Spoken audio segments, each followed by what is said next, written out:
You look at the calendar, and summer's already almost over. Wasn't it just New Year's?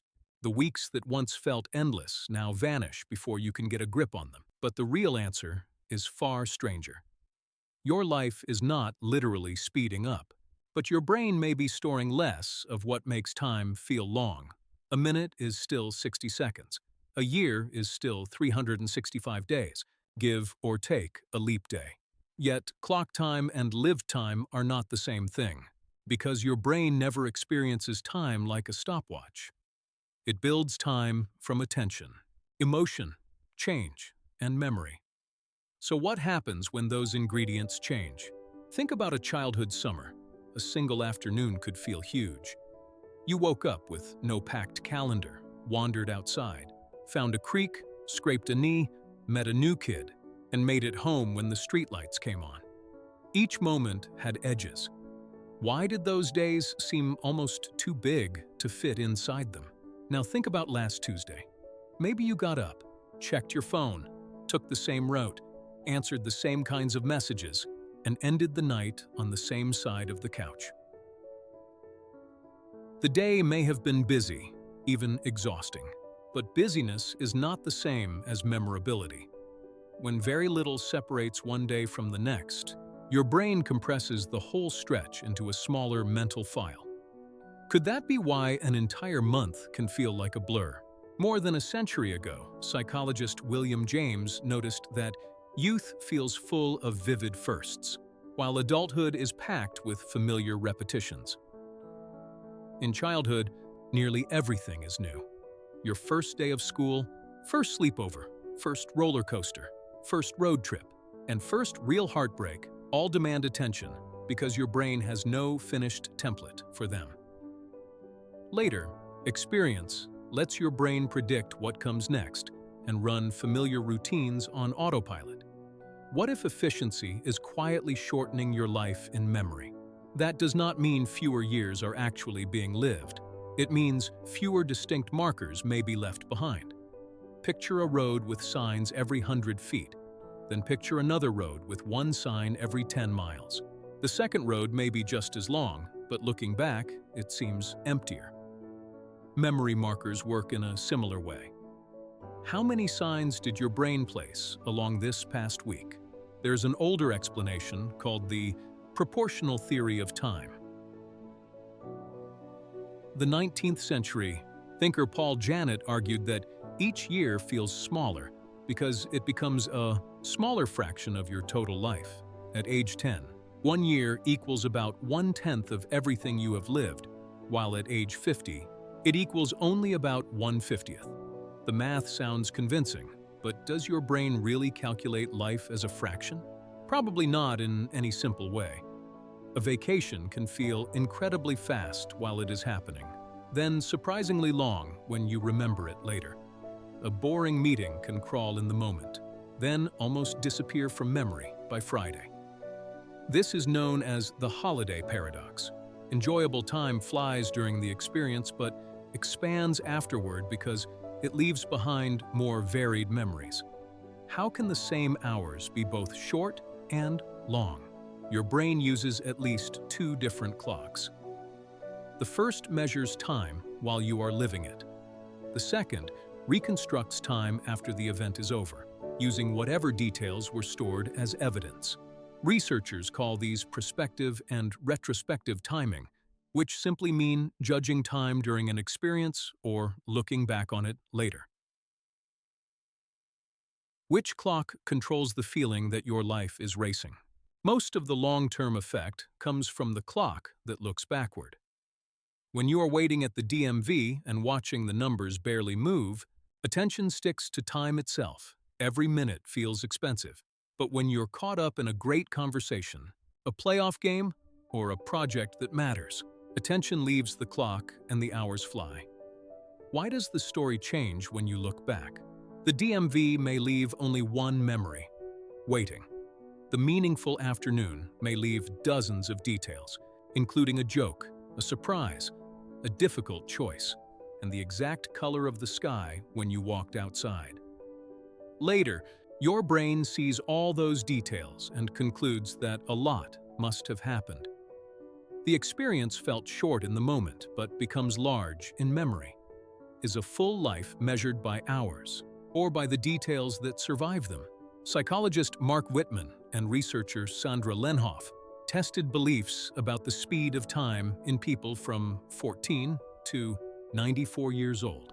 Their 2005 study found that people of many ages said time passed quickly. Not only older adults, which mattered more when participants judged longer spans, such as the previous 10 years, while time pressure helped explain why shorter periods felt fast.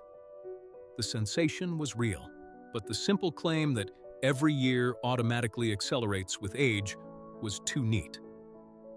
Could your schedule matter as much as your birthday?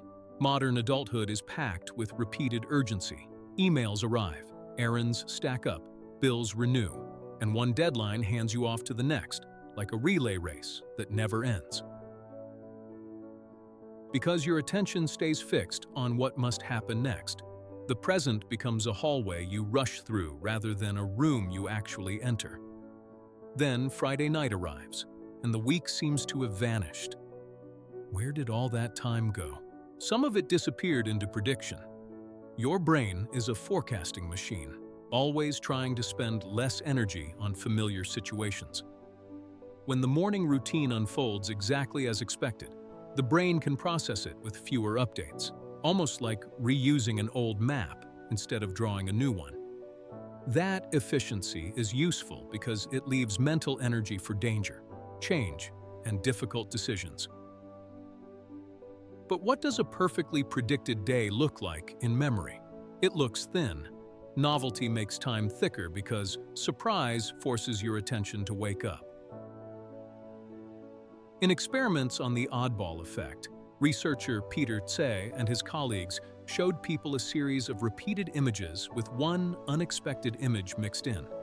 The unusual image seemed to last longer, even when it appeared for the same amount of clock time. Can a break in the pattern actually stretch a moment? Not literally. The unexpected image receives extra processing, so your brain builds a richer representation of it. That richer moment feels bigger than the repeated moments around it. The same principle helps explain why the first day in a new city feels longer than the third day spent following the same route. What does your brain do when everything becomes familiar again? It starts compressing. That is why a 2-week road trip can feel enormous in hindsight, while 2 ordinary weeks at home collapse into almost nothing. New streets, unfamiliar food, wrong turns, changing weather, and conversations with strangers create boundaries between memories. Those boundaries prevent one day from melting into the next. Could the missing ingredient be contrast rather than excitement? Fear creates another strange distortion.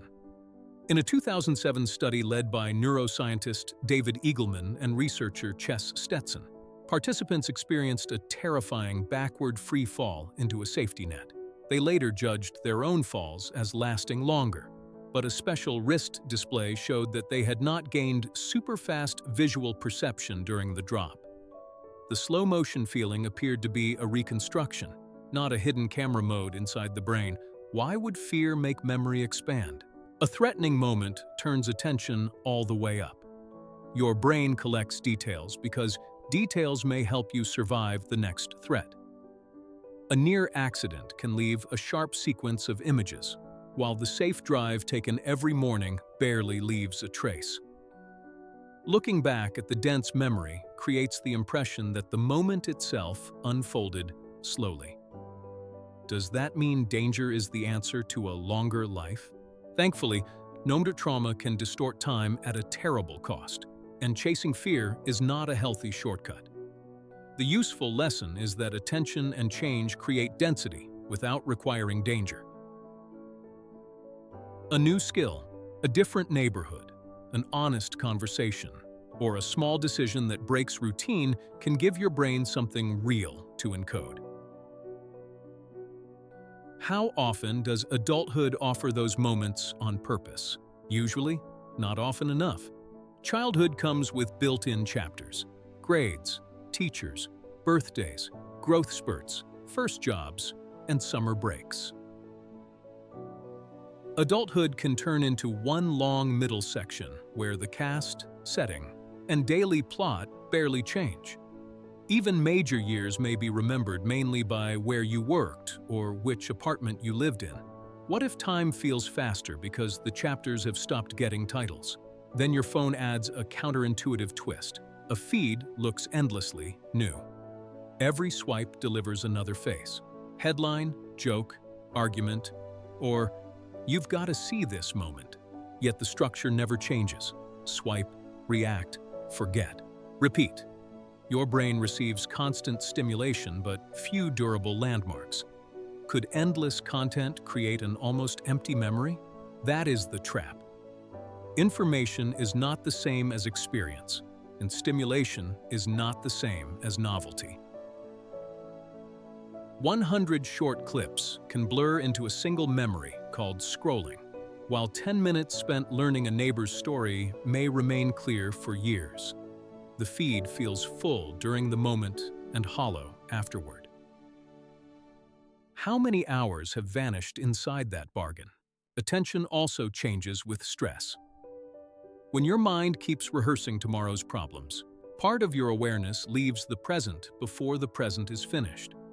You eat without tasting, drive without noticing the route, and hear a loved one without fully recording the expression on that person's face. The clock keeps moving, but the memory camera is pointed somewhere else. What remains when you finally look back? Often, only the stress remains. This helps explain why a packed year can feel both exhausting and strangely short. You carried a heavy load, but many days shared the same emotional color, so the brain stacked them together. The year had effort without enough contrast. Can you slow that pattern without quitting your job or booking a flight across the world? Yes, but not by trying to force every minute to feel slow. Watching the clock usually makes unpleasant moments drag, not meaningful life expand. The better move is to create stronger boundaries and give your attention a reason to stay. Take a different route. Cook something you have never tried. Call someone instead of sending another reaction emoji. Or spend Saturday morning somewhere that has no place in your normal loop.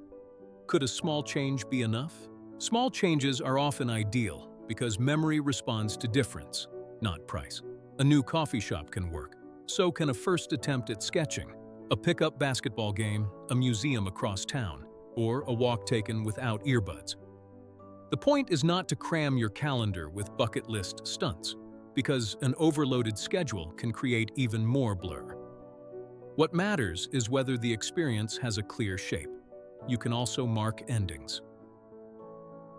At the end of a week, name 3 moments that were different instead of asking only whether the week was productive.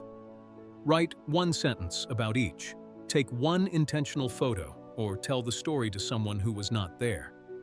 Retrieval strengthens a memory by bringing it back into focus, giving the week a few visible signposts. What would happen if every month left behind 12 real scenes instead of 1 vague impression? Slowing life down is not about squeezing more seconds from a clock. It is about refusing to let every day become the same old. Your brain cannot save every detail, and that is a feature rather than a flaw, but you can help it notice what deserves to remain. Attention creates the moment. Contrast gives it boundaries, and memory gives it length. So is aging really the thief? Not exactly. Age brings familiarity, responsibility, and efficient routines, but none of those forces your future to disappear. The speed of a year is partly shaped by how often you look up, step out of prediction, and let something leave a mark. You may not control the calendar, but you can influence how much life the calendar contains. You look at the calendar, and summer is already almost over, but this time, you know how to make the next season feel like it belongs to you.